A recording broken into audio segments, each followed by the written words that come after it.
ខ្ញុំដឹងដែរថាបងប្អូនទាំងគ្នាចាំរូបរាងផ្លូវការអស់មកទស្សវត្សរ៍ហើយសម្រាប់រថយន្ត Toyota Hilux ហើយឥឡូវនេះគឺចេញ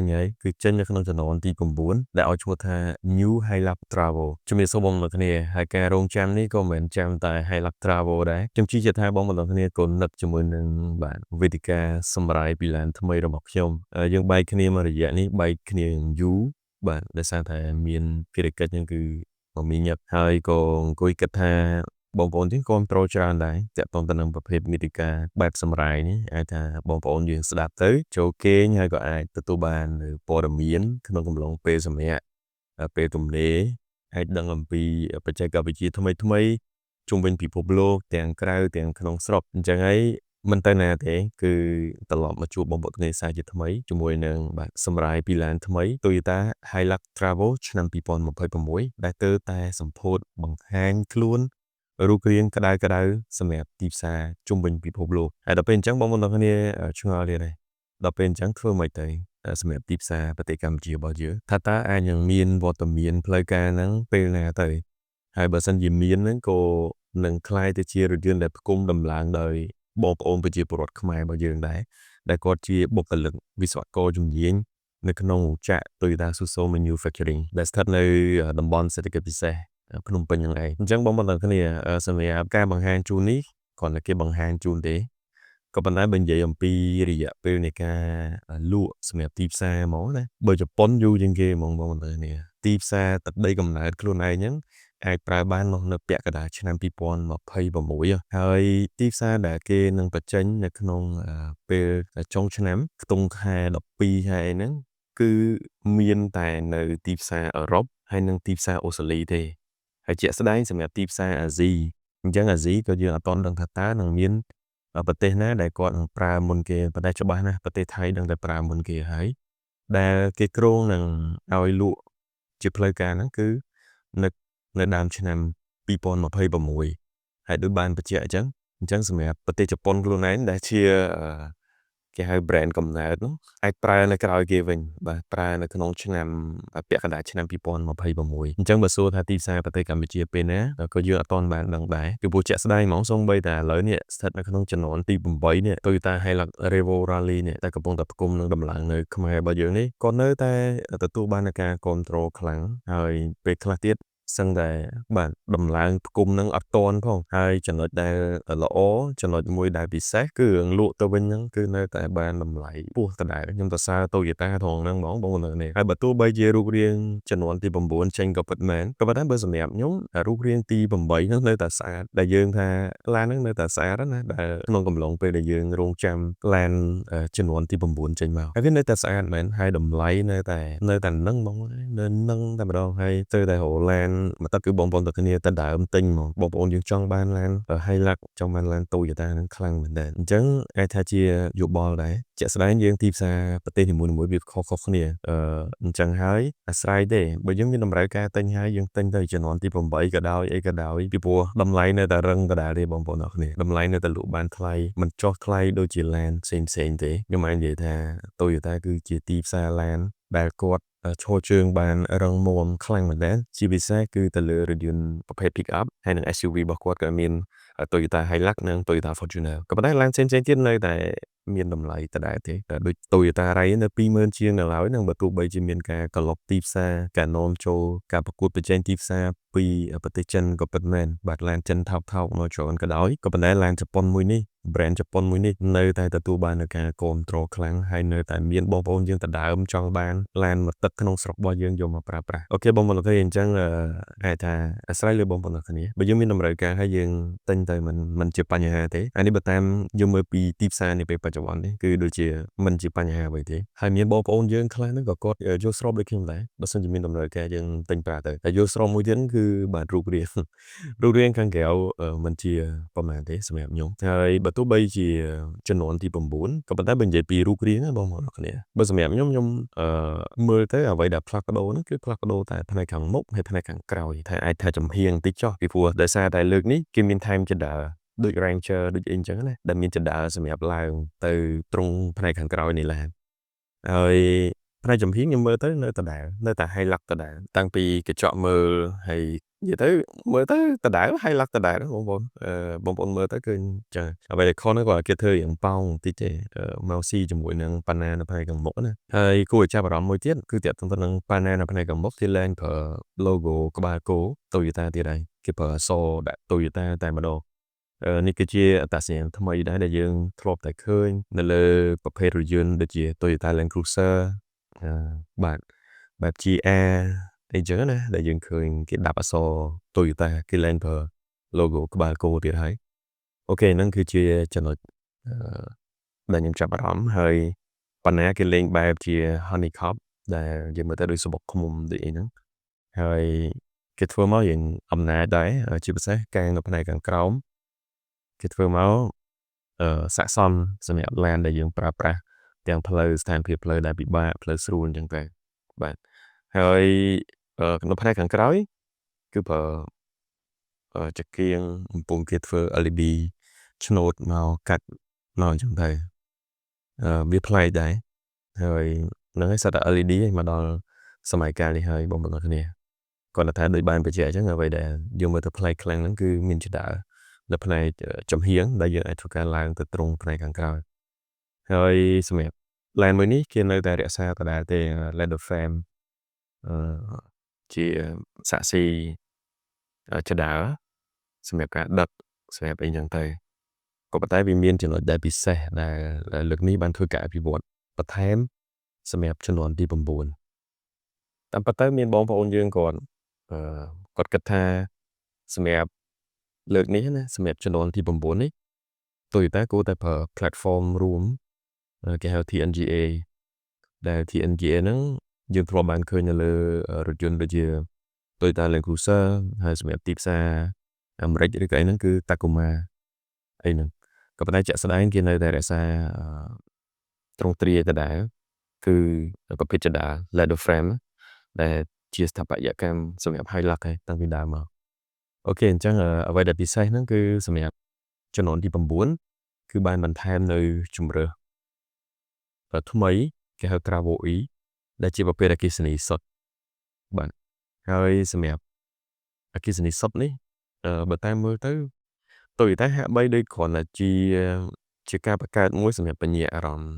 សម្រាប់ទីផ្សារពិភពលោកណាពីព្រោះដោយសារតែរយៈចម្ងាយនៃការបើកបរហ្នឹងគឺបានខ្លីទេ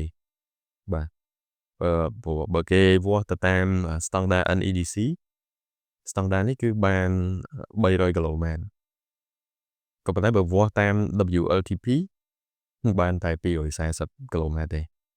បាទអញ្ចឹងវាអាស្រ័យលើការប្រើប្រាស់ទេក៏ប៉ុន្តែបើយើងមើលរយៈចម្ងាយនៃការបើកបរប៉ុណ្ណនេះវាតិចមែនតើវាតិចខ្លាំងណាស់ដែលជាហេតុធ្វើឲ្យToyotaក៏មិនបោះចោលដែរជាមួយនឹងការប្រើប្រាស់ជាមួយនឹងចំហាយទឹកបាទ hydrogen fuel cell ដែលគេរំពឹងថាអាចនឹង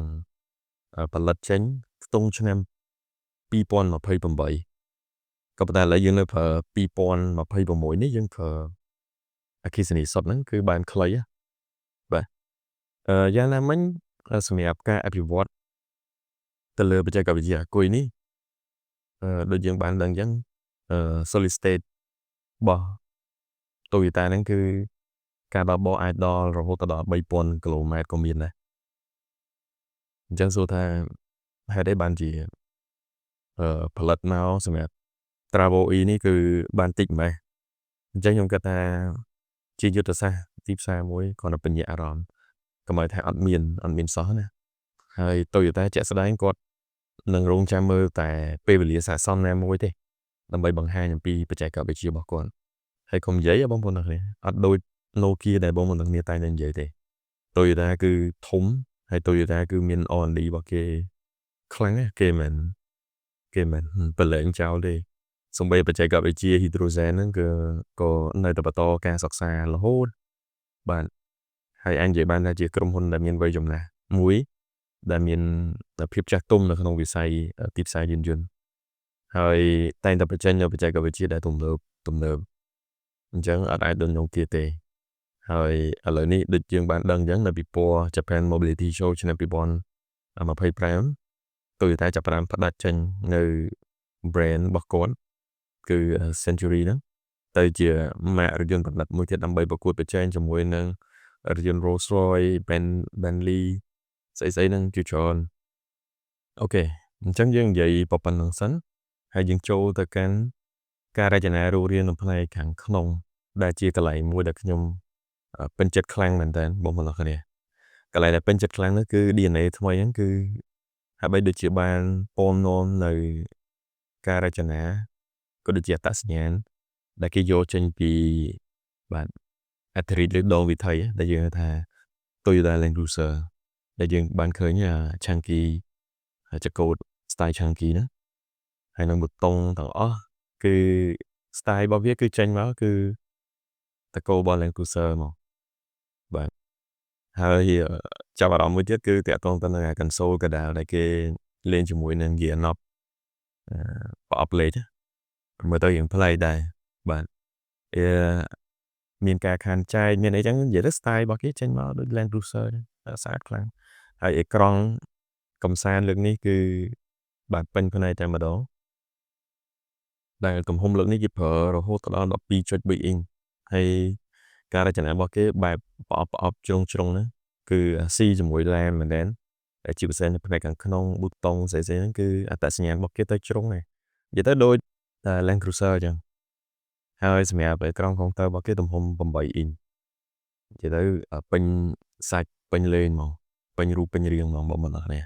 ហើយក៏នៅតែមានផងដែរជាមួយនឹងមុខងារបាទអត់ប្រើខ្សែ Apple CarPlay Android Auto នៅតែមានក៏ប៉ុន្តែខ្ញុំចាប់អារម្មណ៍មួយទៀតនោះគឺខ្ញុំឃើញតាក់ទងទៅនឹងអេក្រង់របស់គេហ្នឹងឃើញ navigation system ណាដូចយើងធ្លាប់ឃើញនៅលើ Toyota Land Cruiser នៅស្រុកយើងមាន Toyota Land Cruiser ហ្នឹងហើយនឹង Lexus គឺគេប្រើ offline map ដែលបងប្អូនទាំងអស់គ្នាដែលគាត់ទិញឡានពីអាមេរិកអីមកហ្នឹងឃើញអេក្រង់ navigation system ហ្នឹងឃើញខ្មៅឯងអត់ឃើញអីទេតែជាក់ស្ដែងដោយសារតែជាក្រុមហ៊ុនផ្លូវការអញ្ចឹងទាំងរថយន្តដូចជា Toyota LC 250 series ហើយក៏ដូចជា LC 300និង Lexus គឺមាន navigation system offline map នៅស្រុកខ្មែររបស់យើងហើយមុខងារមួយទៀតដែលថ្មីដែលបានពណ៌នាំមកពីឡានដែលជាប្រភេទអត្តរិទ្ធលើដងវិថី LC 250ឬក៏ LC 300ហ្នឹងគឺតាក់ទងទៅនឹងមុខងារ MTS ដែលយើងហៅថា Multi Terrain Selection ដែលវាអាចឲ្យយើងកំណត់ទៅលើ drive mode របស់យើងសម្រាប់ផ្លូវដែលពិបាកអញ្ចឹងនេះគឺជាមុខងារថ្មីដែរដែលពីមុនយើងធ្លាប់តែឃើញមុខងារនេះបំពាក់នៅលើរថយន្ត Toyota LC 250 series ហើយនិង LC 300ដែលយើងហៅថា Land Cruiser ស៊េរីថ្មីចុងក្រោយហ្នឹងនិយាយទៅសម្រាប់ចំនួនថ្មីនេះឃើញថាមានការអភិវឌ្ឍបានច្រើនជាពិសេសទៅលើរូបរាងបាទយកមកពីអត្តរិទ្ធតែម្ដងហើយឧបករណ៍បំពងសំឡេងយើងអត់ទាន់បានដឹងថាតើនឹងប្រើឧបករណ៍បំពងសំឡេងបែបណាទេក៏ប៉ុន្តែជាក់ស្ដែងនៅប្រទេសយើងនាពេលបច្ចុប្បន្នសម្រាប់ចំនួនទី8នេះឃើញថាប្រើសិតតែ JBL សិតឧបករណ៍បំពងសំឡេងមកទំហឹងហើយអញ្ចឹងហើយសម្រាប់ស៊េរីថ្មីនេះអត់ទាន់បានដឹងថាយ៉ាងណាទេហើយសម្រាប់ការបង្ហាញរបស់ខ្ញុំនេះគឺយើងបង្ហាញសម្រាប់ព័ត៌មានទូទៅទេតែគេបានបង្ហាញសម្រាប់គេហៅ World Premier Lounge ហ្នឹងគឺព័ត៌មានសម្រាប់ទីផ្សារសកលដោយឡែកបើសិនជាទីផ្សារក្នុងស្រុករបស់យើងគាត់មានផ្គុំកន្លែងសម្រាប់ចំណូលថ្មីនេះក៏យើងអត់ដឹងថាតើនឹងមាន option បែបណាខ្លះមកដែរហើយយើងក៏អត់ដឹងថាតើនឹងមានយកនៅប្រភេទគិសនីសុទ្ធយកមកដែរឬក៏យ៉ាងណានេះមានតែរងចាំមើលបន្តទៀតហើយដូចបញ្ជាក់អញ្ចឹងកុំតន់អន់ចាត់ឬក៏អីហ្នឹងបងប្អូនតែទិញពីព្រោះជាក់ស្ដែងធម្មតាទេការផ្លាស់ប្ដូរនៅលើបច្ចេកវិទ្យារូបរាងឬក៏អីហ្នឹងគឺពីមួយថ្ងៃទៅមួយថ្ងៃតែងតែមានការអភិវឌ្ឍបន្ថែមរហូតក៏ប៉ុន្តែយ៉ាងណាមិញដូចខ្ញុំបានបញ្ជាក់អញ្ចឹងសូម្បីតែទីផ្សារប្រទេសជប៉ុនដែលជាប្រទេសកំណើត Hilux នេះគឺអត់តន់ទេគឺរហូតទៅដល់ពាក់កណ្ដាលឆ្នាំ2026នៅបានដាក់ឲ្យលក់ហើយសម្រាប់ទីផ្សារអាស៊ីរបស់យើងអាចនឹងឆ្នាំក្រោយដូចគ្នាប៉ុន្តែកំឡុងពេលណាគឺយើងអត់ដឹងទេហើយបើទីផ្សារអឺរ៉ុបនិងអូស្ត្រាលីគេប្រើមុនហើយសារគេជាទីផ្សារធំមួយហើយគេច្បាស់ណាស់គេនឹងតែមានប្រភេទអគ្គិសនីសុទ្ធ mild hybrid ឬក៏អីហ្នឹងគឺនឹងមានដូចគ្នាផងដែរពីព្រោះដោយសារជាក់ស្ដែង Toyota គាត់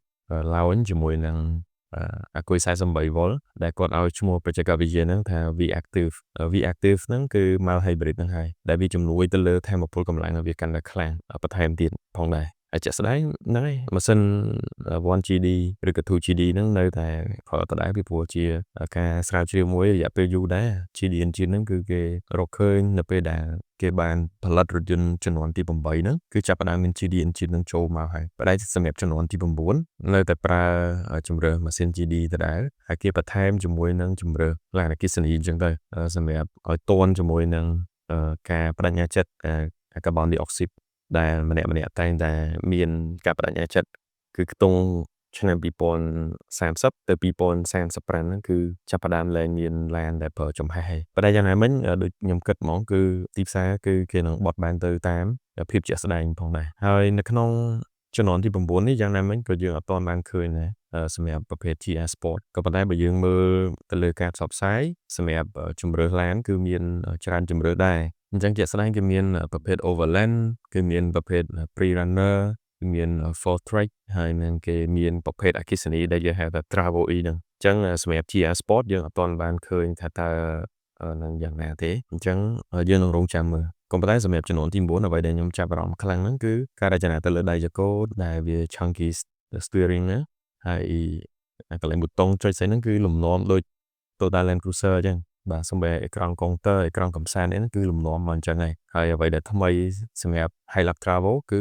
Multi Terrain Selection ហ្នឹងហើយដែលវាផ្ដល់ជម្រើសទៅលើ Drive Mode របស់យើងហ្នឹងដែលយើងធ្លាប់ឃើញតែនៅលើរថយន្តតតម្លៃចាប់ពីជាង 10,000 របស់ Toyota ហ្នឹងបានយើងឃើញមានមុខងារហ្នឹងណា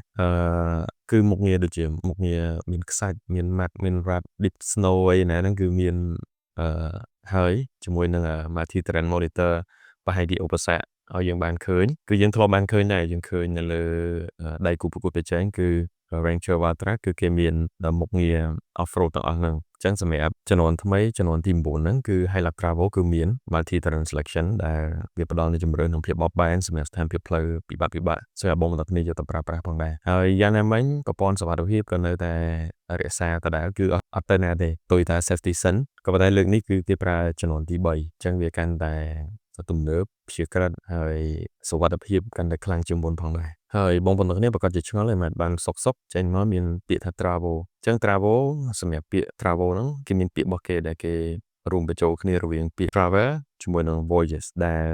មានន័យថាការធ្វើដំណើរបែបផ្សងព្រេងការស្វែងរកការរករកដោយអត់មានការខ្លាចរអាអញ្ចឹងទៅបាទអញ្ចឹងពាក្យ travel ហ្នឹងគឺមកពីពាក្យទាំងអស់ហ្នឹងហើយសម្រាប់ប៉ាណែលនៅផ្នែកខាងមុខអីគេបច្ចេកមកគេហៅ cyber sumo ដែលវាប្រផុសគំនិតពីការត្រៀមខ្លួនប្រយុទ្ធនៅក្នុងគេហៅចម្បាប់ sumo របស់ជប៉ុនអូខេអញ្ចឹងយ៉ាងណាមិញនេះគឺជាការផ្លាស់ប្ដូរថ្មីនឹងការយល់ឃើញរបស់ខ្ញុំទៅលើរថយន្តចំនួនថ្មី New Hilux Travel ស៊េរីថ្មីចុងក្រោយហើយសម្រាប់ទីផ្សារក្នុងស្រុកពេលណានឹងចេញយើងនឹងរងចាំបាទក្រុមហ៊ុនផ្លូវការគាត់នឹងធ្វើការប្រកាសឲ្យយើងបានឃើញហើយបើសិនជាបងប្អូនទាំងគ្នានៅតែមានតម្រូវការប្រើប្រាស់ទេចាំបាច់ត្រូវការប្រើប្រាស់ទិញទៅមិនជាបញ្ហាទេព្រោះស៊េរីថ្មីជាទូទៅដឹងតែថ្លៃជាងមុនហើយនៅពេលបច្ចុប្បន្នក៏អាចនឹងមានកម្មវិធីផ្ដល់ជូនពិសេសដែរសម្រាប់បងប្អូនទាំងគ្នាដែលចង់បានរថយន្ត Toyota Hilux Revo Rally ដែលកំពុងតែមានវត្តមានក៏ប៉ុន្តែបើសិនជាចាំ Travel អាចនឹងយូរពីព្រោះដោយសារតែហេតុផលគឺខ្ញុំបានលើកនៅក្នុងវីដេអូហើយគឺទៅតាមតំបន់ទៅតាមប្រទេសនីមួយៗតើគេនឹងបញ្ចេញនៅពេលណាទេអញ្ចឹងអរគុណបងប្អូនទាំងគ្នាហើយខ្ញុំនឹងឧស្សាហ៍បង្ហាញជូនជាមួយនឹងវេទិកាសម្រាប់ពីឡានថ្មីរបស់យើងឲ្យកាន់តែញឹកញាប់បន្ថែមទៀតសម្រាប់បងប្អូនទាំងគ្នាបានទទួលបានព័ត៌មានតាក់ទងទៅនឹងវិស័យយានយន្តនេះឲ្យកាន់តែច្រើនហើយខ្ញុំនៅរក្សាមាតិកានេះជូនក៏ដូចជាគុណតម្លៃសម្រាប់បងប្អូនទាំងគ្នាក្នុងការវិភាគហើយផ្ដល់ជូននៅគំនិតសម្រាប់បងប្អូនទាំងគ្នាយកទៅពិចារណាផងដែរអញ្ចឹងយើងនឹងជួបគ្នានៅវីដេអូក្រោយសូមអរគុណបងប្អូនសម្រាប់ការតាមដានទស្សនាវីដេអូនេះតាំងពីដើមរហូតដល់ចប់បាទយើងស្ដាប់ជាមួយគ្នាបាទជាជិត20នាទីមក20នាទីជាងនេះជូនពរបងប្អូនទាំងគ្នាសំណាងល្អសុខភាពល្អកុំភ្លេចថែរក្សាសុខភាពឲ្យបានល្អគឺជាទ្រព្យកំណប់របស់បងប្អូនទាំងគ្នាហើយបាទពីខ្ញុំរក្សាសូមអរគុណនិងសូមជម្រាបជួបគ្នានៅវីដេអូក្រោយ